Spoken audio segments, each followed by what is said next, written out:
Shalom, shalom, haleluya. Selamat pagi, terpujilah Tuhan kita. Sebab di pagi yang cerah ini kita sekali lagi patut bersyukur karena anugerahnya yang besar telah memberikan kita satu hari lagi, tepat di hari Sabtu tanggal 12 Juni tahun 2021. Adalah doa saya bahwa di sepanjang hari yang luar biasa ini sampai terbenamnya matahari, segala pengalaman dan pergumulan yang kita hadapi akan semakin memurnikan, mendewasakan iman kita, dan kita semakin menikmati kebersamaan dengan Tuhan, sebab Dia adalah Allah yang tidak pernah dapat mengingkari dirinya sebagai Allah yang Immanuel. Amin. Saat ini kita akan sama-sama kembali meneduhkan hati kita untuk merenungkan firman Tuhan yang akan menjadi pedoman dan pelita hidup kita dalam menjalani hari yang luar biasa ini. Firman Tuhan hari ini akan tetap kita ambil dari pembacaan 36 hari bersama Kitab Bilangan. Dan hari ini kita telah memasuki hari yang ke-15, maka kita akan membaca Kitab Bilangan pasalnya yang ke-15 ayat pertama sampai dengan ayat ke-41. Baiklah, sebagai pengantar renungan kita hari ini, saya akan coba bacakan untuk kita ayatnya yang ke-13. Setiap orang Israel asli haruslah berbuat demikian apabila ia mempersembahkan korban api-apian yang baunya menyenangkan bagi Tuhan. Siapakah sebenarnya orang Israel asli itu? Ini menjadi pertanyaan bagi kita yang sering mendengar istilah Israel rohani.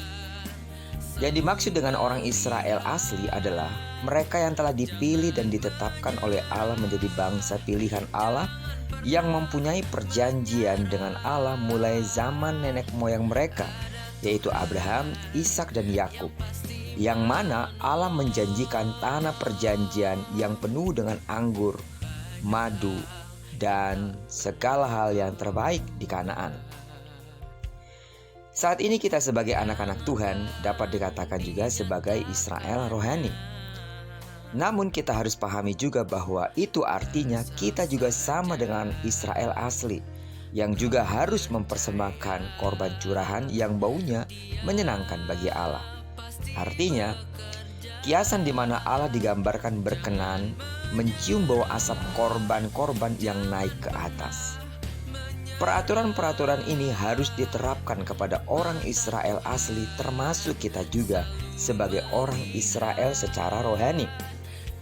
Berkenaan dengan itu, dalam bacaan kita hari ini pada pasalnya yang ke-15, sebagai orang Israel jasmani dan kita juga sebagai orang Israel rohani, ada 3 kata yang berbeda dipakai untuk menguraikan ketetapan-ketetapan yang sah yang mengatur orang Israel asli, yaitu mereka yang lahir secara jasmani atau lahiriah. Ya, meskipun saat ini kita tidak perlu lagi melakukannya secara lahiriah, karena semua aturan ini telah digenapkan dalam Yesus Kristus. Apa aturan itu yang harus kita lakukan bersama, baik sebagai orang Israel jasmani atau lahiriah, maupun kita sebagai orang Israel rohani? Yang pertama adalah hukum yang disebut dengan Torah. Hal ini menunjukkan bahwa bahan korban yang diterima atau berkenan kepada Allah adalah sesuatu yang harus dipatuhi. Yang kedua, peraturan yang dalam bahasa Ibrani-nya disebut dengan mispat, menunjukkan kepada sifat yang tetap tidak berubah. Peraturan yang diberikan oleh Allah itu tetap dan tidak berubah, dilakukan oleh orang Israel jasmani atau lahiriah dan dilakukan pula oleh orang Israel rohani, namun secara rohani, karena semuanya peraturan itu telah digenapkan di dalam Yesus. Yang ketiga, ketetapan. Huka adalah penetapan atau penerapan khusus dari kehendak ilahi kepada pokok dan keadaan khusus.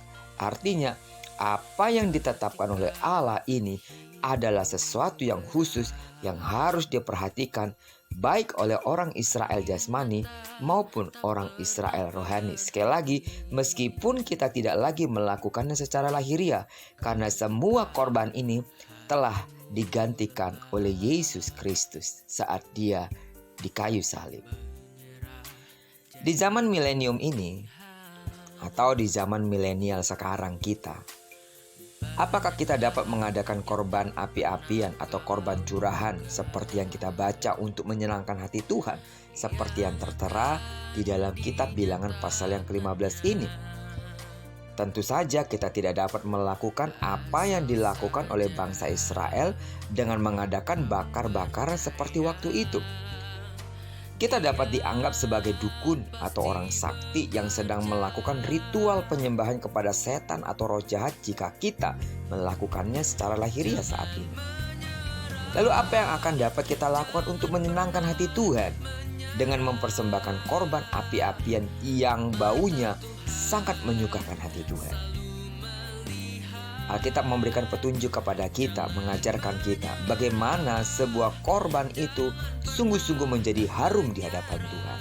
Roma 12 ayat pertama mengatakan, "Karena itu saudara-saudara, demi kemurahan Allah aku menasihatkan kamu, supaya kamu mempersembahkan tubuhmu sebagai persembahan yang hidup, yang kudus dan yang berkenan kepada Allah. Itu adalah ibadahmu yang sejati." Nah, saat ini kita dapat mengerti bahwa kita dapat mempersembahkan tubuh kita sebagai persembahan yang menyenangkan bagi Tuhan. Meskipun sekali lagi kita tidak lagi melakukan hal-hal lahiriah dengan semua aturan, dengan semua peraturan-peraturan yang dikenankan oleh Allah dan semua ketetapan-ketetapan itu, karena memang semuanya telah dilakukan oleh Yesus untuk menggantikan segala korban kita.